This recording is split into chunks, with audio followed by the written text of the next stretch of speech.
L'équipe de France a démarré sa Coupe du Monde ce dimanche 23 juillet face à la Jamaïque.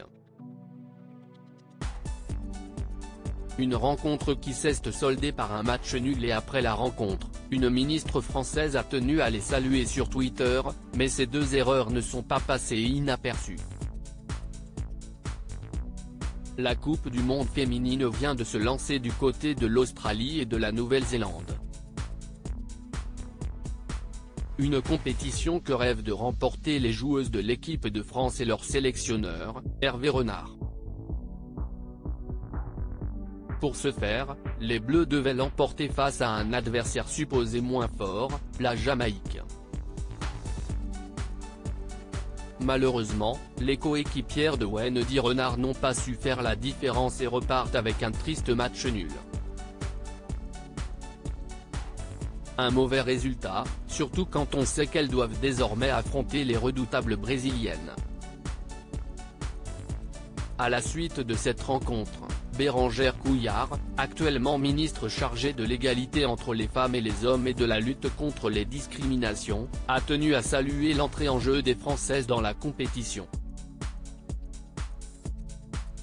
Malheureusement, la femme politique de 37 ans ne semble pas spécialiste de football et dans un premier tweet, depuis effacé, elle félicite les Bleus qui tiennent tête aux joueuses jamaïcains, alors que cette nation est considérée comme nettement inférieure à la France, comme le souligne le journaliste Antoine Yorka sur Twitter.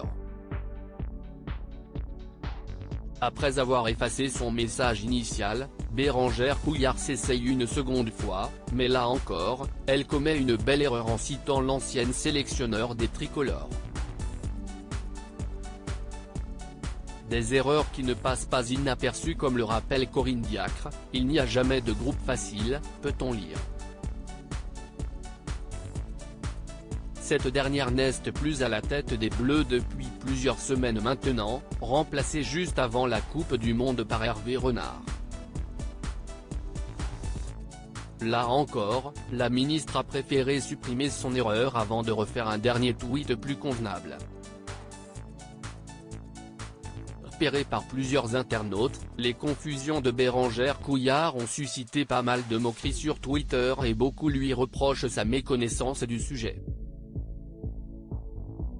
Des erreurs qui ne doivent pas faire oublier l'importance de la compétition pour les joueuses françaises, certainement déçues de leurs prestations et qui devront rapidement élever leur niveau face au Brésil le 29 juillet prochain.